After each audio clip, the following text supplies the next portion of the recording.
The rain may have stopped, but the flooding emergency is far from over. New South Wales is underwater. 5 people confirmed dead, up to 50,000 residents stranded. Since May 19th, record rainfall has flooded rivers, isolating towns, and damaging an estimated 10,000 properties.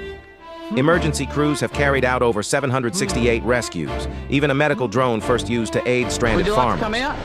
Some rivers crested at 6 meters, levels not seen in 100 years, and major highways remain washed out. If your street turned into a river overnight, would you stay put or evacuate? Comment stay if you'd shelter in place, or move if you'd head for higher ground.